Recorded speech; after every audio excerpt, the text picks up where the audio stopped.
Jeremy Wheeler, President of the Chamber. We are thrilled to be starting these webinars or workshops, however you want to refer to them. And we're thrilled to have Elizabeth Beyer, owner of Green Lotus Yoga. And I know there's more to your name, Elizabeth. Healing Center. There you go. And she's going to help us out with some stuff tonight. So, Elizabeth, thank you very much for joining us. Everybody, if you haven't muted already, please do. The floor is Elizabeth. We'll have opportunities for question and answer at the end. Thank you so much. And a big, big thank you to Jeremy and to Brent for making this happen and for the invitation from the board. My objective is to make this really practical. So all of us, whether we're business owners or not, whether in our business capacity or in our home life, we face a lot of stress. And the last year has been just extraordinarily stressful. So my purpose today is to really talk a little bit about give you a little bit of information about the body on stress. What's happening? What's physically happening in your body when you are experiencing stress? What modern day stress looks like as opposed to way, way back when in our evolution when the brains were forming and things like that, and how things have changed. But most importantly, some really, really practical tools that you take with you leaving today that you can use anywhere at any time, the single greatest tool that you can use to manage stress in your life. So I just want to acknowledge, especially as business owners that or members of a business community, that we acknowledge that some of you have had to pause your business.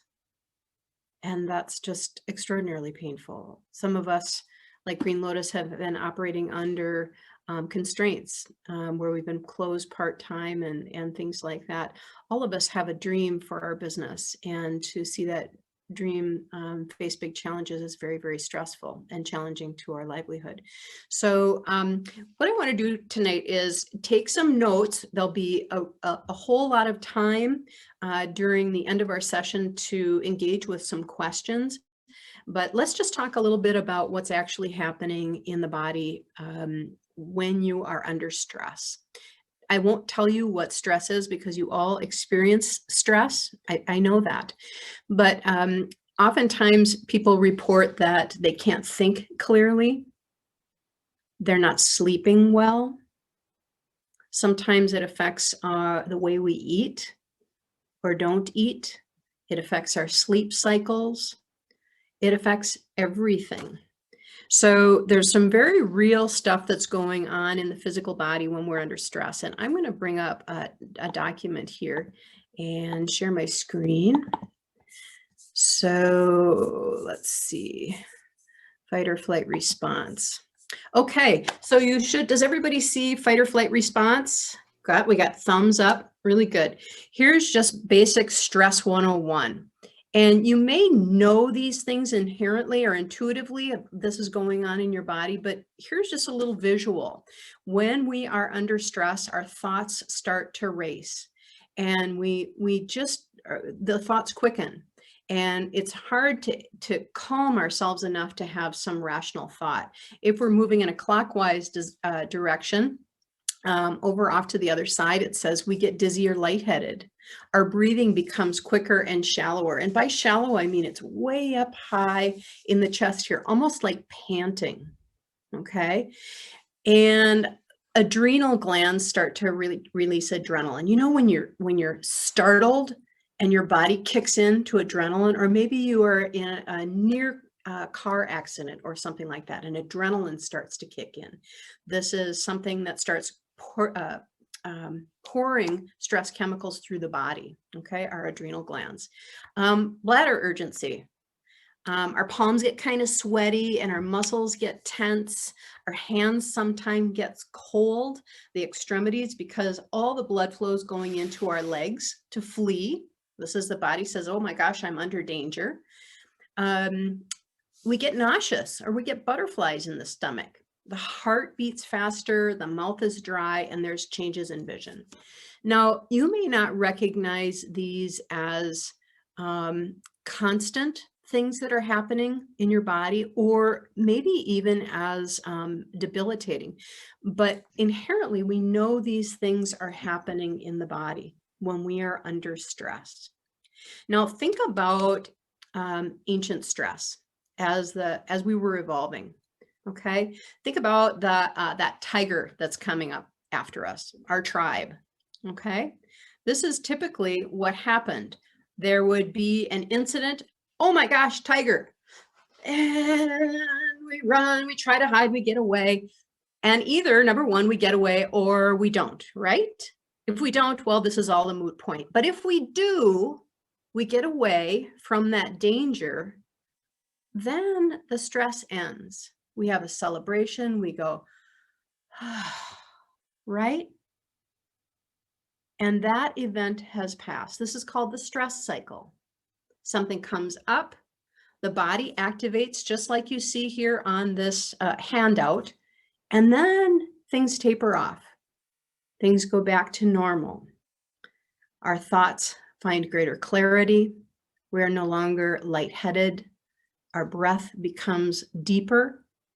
Our adrenaline glands stop producing that stress chemical. All of these things go back to more of a normal. But in today's life, we don't have a stress cycle. In fact, research says we never complete the stress cycle. We're always under stress. And one of the greatest initiators of stress looks like this. It is designed in part by neurologists who understand addiction. Every bing, ping, light, everything about it is engaged to designed to keep us engaged, focused. Every time that bing goes off, we turn our attention, and that's a little stress event. One of the biggest things that happens when we are persistently under stress is our adrenal glands are consistently producing stress chemicals, and the whole body is impacted by this. We also, under stress, rarely have access to critical thinking. We rarely have access to that front part of our brain where we can make really solid decisions, where we can decide A or B or C and then choose. Persistent stress causes us to be reactive, just like a stress event. Okay, so I'm going to stop sharing that for a moment. So that's the body on stress. And we've established that we are always living under stress. We rarely complete that stress cycle. Now, what's interesting is we may think, okay, yep, I'm kind of chill right now, but relatively, we are still experiencing some sort of stress. Unless you take a couple weeks off, you really chill out, you're really good at breath work and meditation, you really know how to just set things aside and not engage. Most of us are constantly living in a state of stress. So that's the bad news. But what's the good news? We have something that is always accessible. It's something we do in every single moment of our physical life, and it gives us access to almost immediate stress reduction. That's our breath. That's our breath. So think about this. We can live for a little while without food, right? Okay, it may not be pleasant. We may get hungry, all of that, but we can live for a while without food. And we can live for a while without water, not nearly as long as food. I mean, we definitely need hydration, and these are important things. But how long can we live without breath?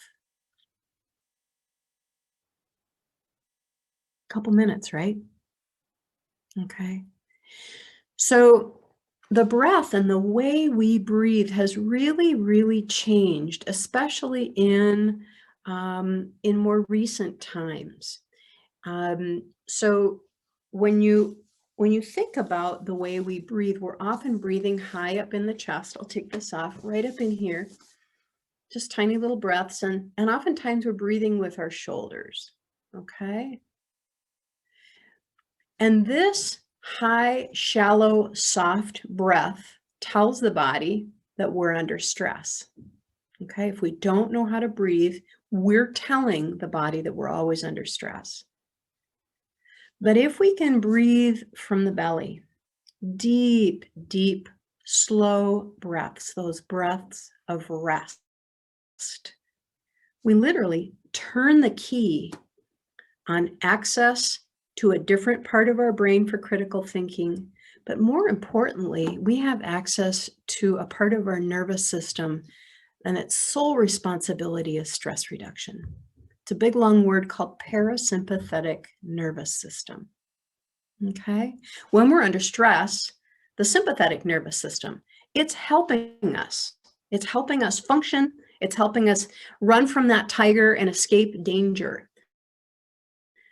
But that other part of our nervous system is almost like an underused muscle. And that part of our nervous system, the pathway to that part of our nervous system is through our breath. And yes, it really, really, really is that simple. So I teach a little class called How to Breathe 101. And we're going to do a little bit of that now, just so you can get a sense of this, because it is the single most accessible tool that you have available to you to start immediately to reduce the effects of stress. Okay, so go ahead and just take your hands and place them on your tummy. Okay, drop your shoulders down a little bit and make your neck a little longer.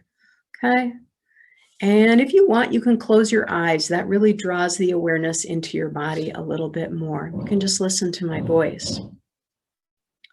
So as you take your next breath in, let the belly become big. Okay, nice and big.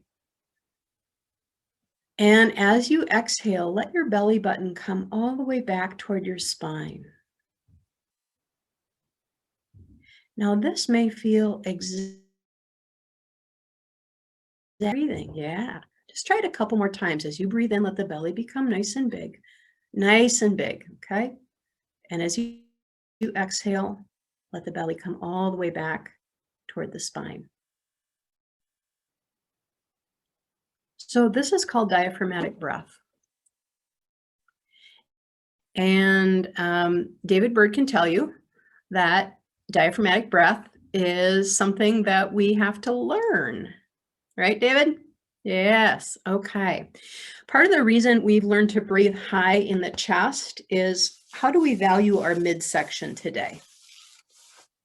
Do we value our midsection today? If you don't know, do this. No. I mean, how many times have you heard, suck it in, gut busters?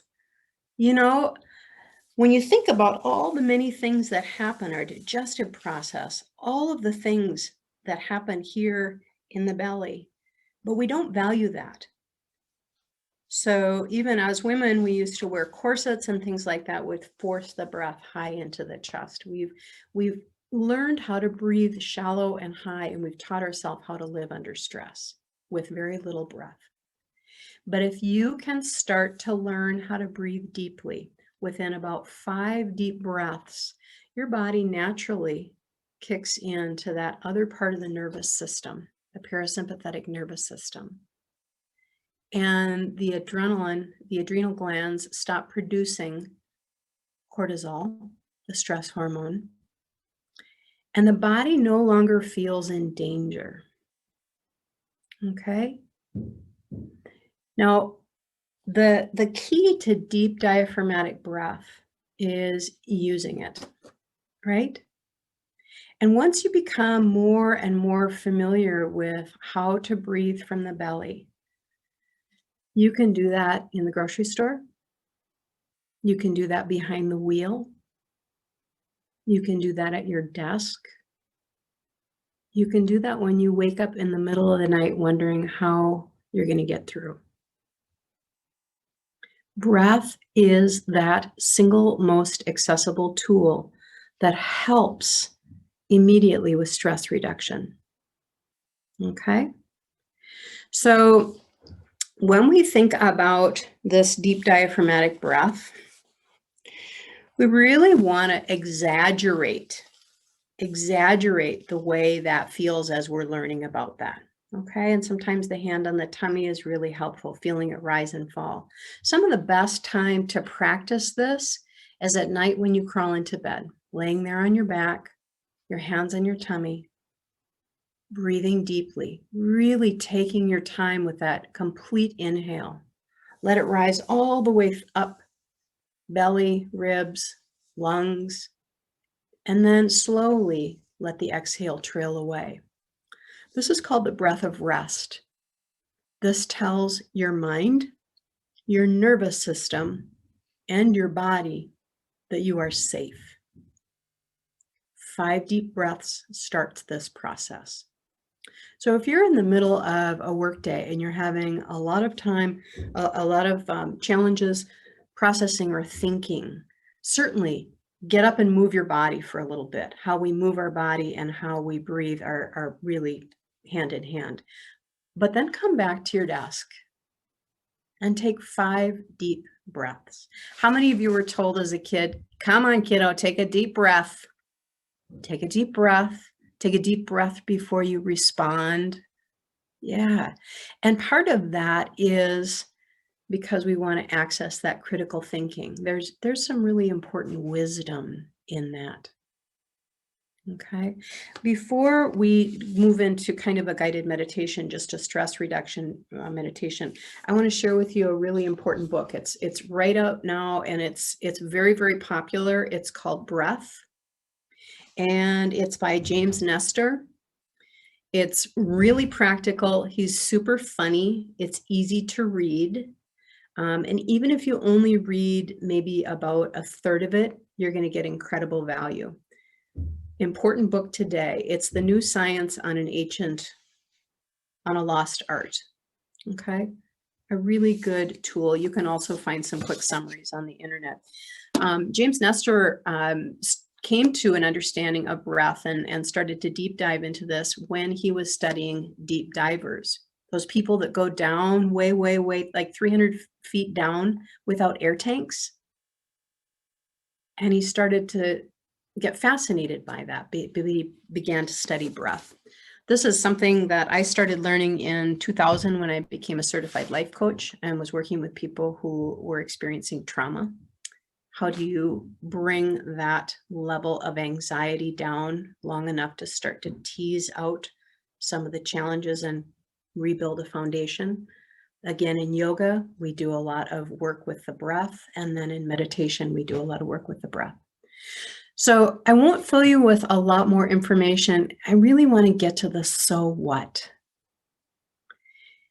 If you're wondering if it really is this simple, think about it.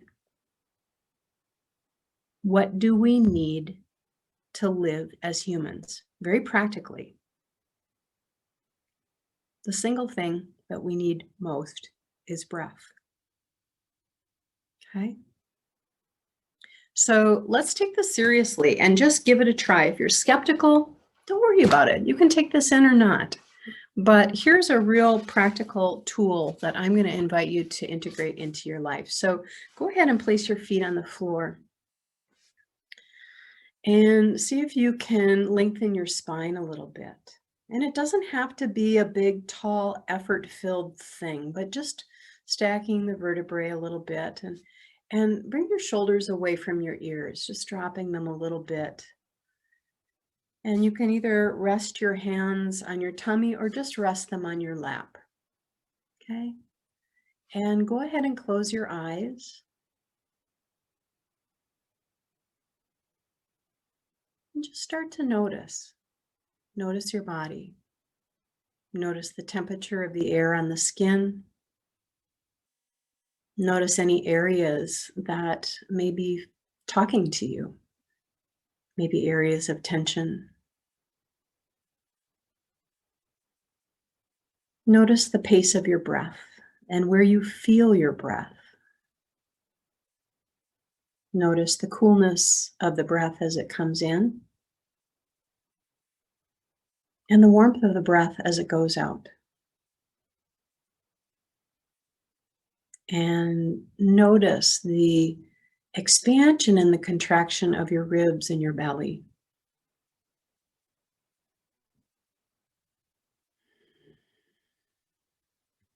And as you breathe in your next in-breath, let your tummy become really big. Imagine that it's filling up like a balloon. Breathing in through the nose, expanding the whole rib cage, and then let it out, friends, out through the nose or your mouth, whatever you prefer. Just letting that exhale kind of trail away. And find a slow and rhythmic pace to your breath, just slowing the pace of the breath a bit.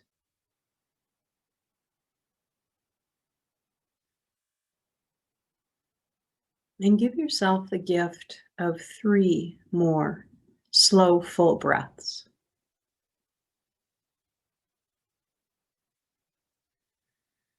Taking your time here.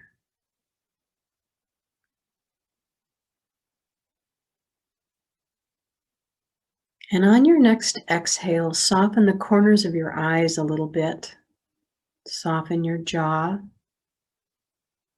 Relax the muscles across the forehead.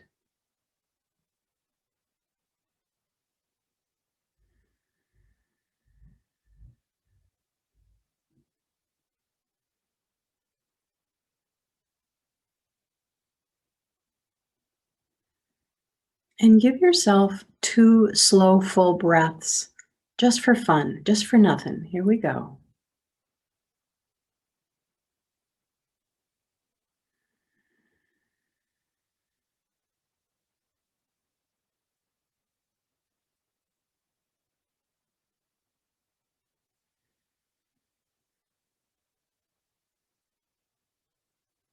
And then just very gently start to move your fingers and your toes, just bringing a little bit of movement to your body.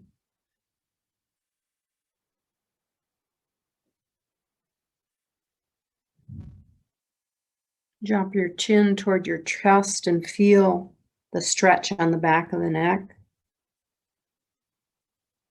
And on your next inhale, bring your gaze back to center and gently blink your eyes open with a soft gaze.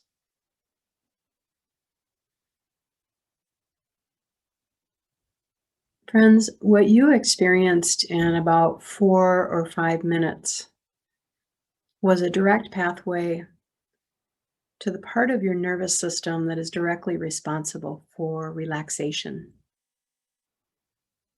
That pathway to stress reduction. And again, guys, this is something you can do behind the wheel. You know, when that car is going 5 miles under the speed limit right in front of you? Oh my gosh, breathe, friends, breathe, breathe, breathe. You know, when that bill comes that's bigger than you thought it would be? Breathe. When your kids are a little louder than you might want, breathe. When that customer comes in that may be a little challenging, please breathe. I never want to oversimplify the impacts of stress in this really stressful time on all of us as business owners. But I do hope that you take this seriously, because it's something you can take with you for the rest of your days. It's a practice that you can build. There is a whole science and a whole practice around something as simple as breath work. Why? Because it works. So we're at 7:29. I want to open things up and just hear from you. What was it like during the guided meditation? What did you notice? What are you noticing about your breath, or anything else that you'd like to share? So Jeremy, if you would like to unmute everyone so that. Okay, I actually have to unmute themselves. I can only ask Okay. them to unmute. So Yeah. anybody who has something to share, please feel free to unmute and go Any from there. questions? Yes, Brent. It's so interesting. I've never, honestly, I've ever thought about breathing in my life. Sometimes in my hockey days, I'd visualize things and do that kind of stuff, but not for breathing. And just you talking about it being up here, and throughout my day, I have all these projects and different clients and such, and I sit at my desk and at my kitchen table is really where my world is.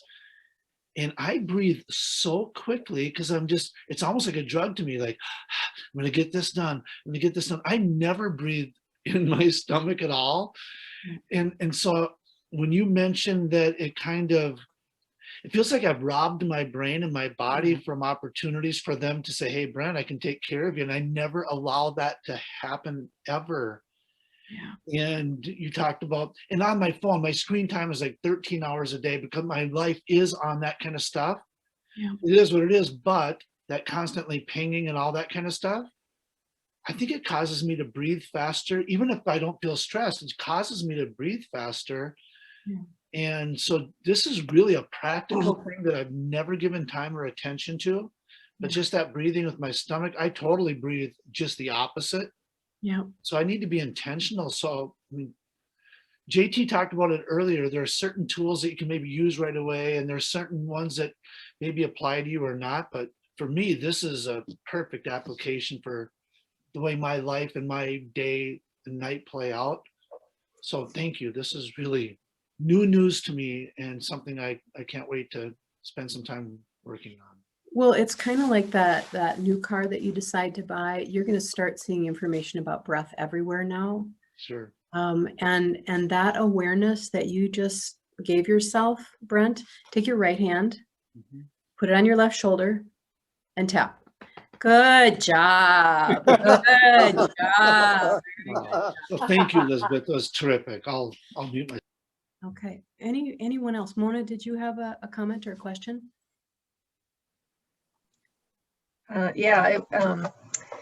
So I've realized during the course of my days that I find myself like I'm just walking around like this, like stressed, right? And you have to actually like tell yourself, put your shoulders down, roll your head around, take some deep breaths, and it's amazing how much better you feel when you do that. Yeah. And I was afraid I was going to fall asleep during this relaxation meditation. Your voice is just perfect for this. So thank you so much. Thanks, Mona. I'm so glad you could join us. I want to just pipe in real quickly here. There's a real mechanical thing that's happening when our shoulders come up to our ears and we're breathing shallow.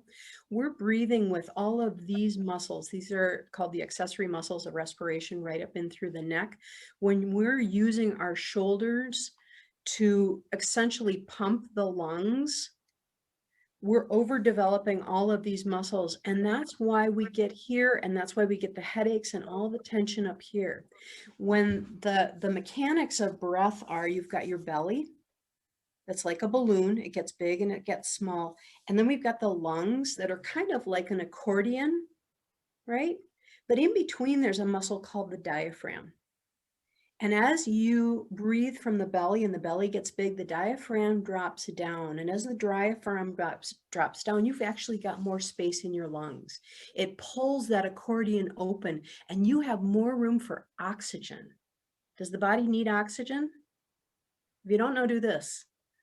Yeah. So there's a real mechanical thing that's happening there with our stress and with our deep breathing, the mechanics of deep breath.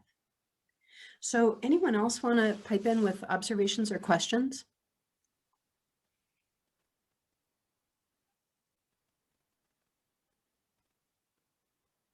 Okay. Yes, Brent. So when you teach a class on this, so was that the class, or is there like breathing 201 and 3? There's more to it.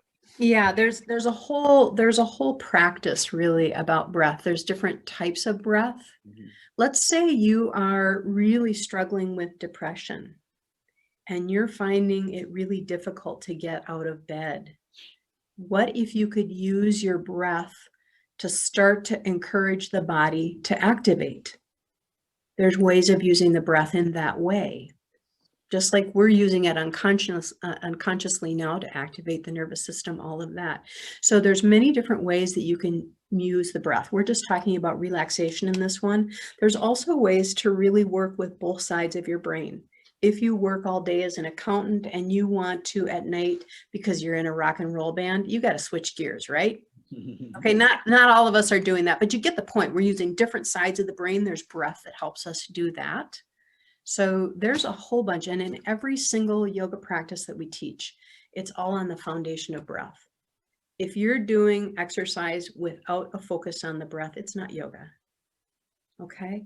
As meditation, it's always a foundational piece of meditation as well. And so, yes, I teach that all the time, every day. So, is this helpful? It is. Can I just do a quick follow-up? So and maybe this is on behalf of everybody. So when you look at your day, Elizabeth, Mm-hmm. so when you wake up, and probably a lot of us do this, we wake up and either we just start hitting the ground running and thinking of all the stuff we have to do, and we just don't even consider breathing or stretching or relaxing. I don't. I'm not speaking for everybody. What's your day look like on your best day of where you're feeling that was a good day, well lived, whether it's breathing or eating and relaxing and utilizing your time? What does a day look like in your world sometimes where you feel good about it? So about 6 years ago, 2015, I started a regular breath practice or meditation practice. And what I decided is that here's when I know I need to be out the door. And so I'm going to back up from there. I know I want to give myself a shower and dress. And I know I need a good, nutritious breakfast. And I know I want to just do a little bit of breath work. I like to pray. I'm a praying kind. So I pray in the morning and I breathe, and I back into it. And, sometimes it's just freakishly early that I get up. But when I set my day on a foundation of breath work and just an awareness, so I'm not just reacting like a freaking pinball. I'm grounded, and it goes from there. That's my best day. When I build in time to set my course, to prepare my body.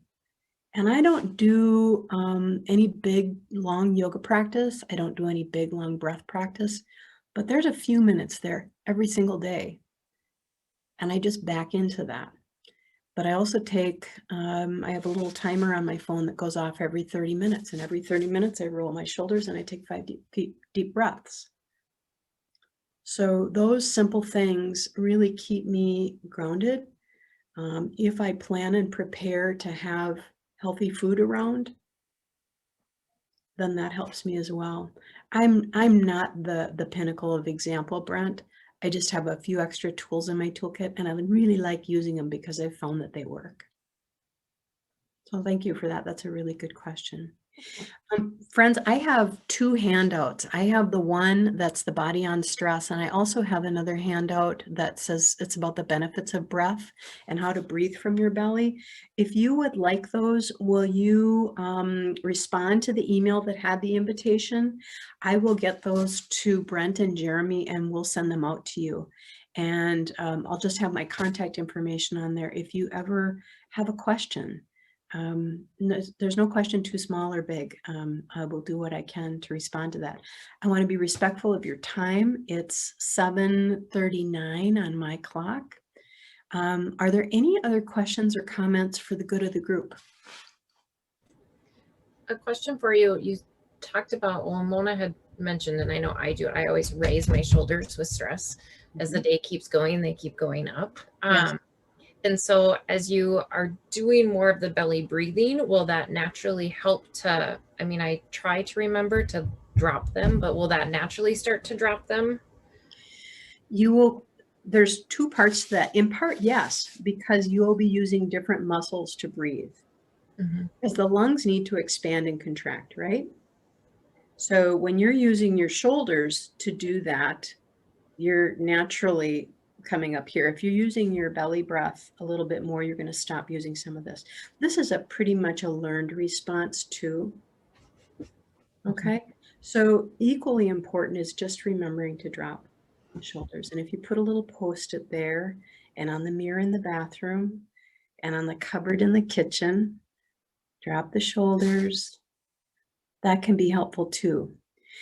So when you think about this from a really practical long-term perspective, think about 20, 30 years from now.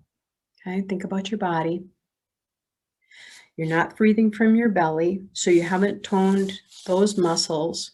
We're doing a lot with our shoulders. These start to curl inward, right?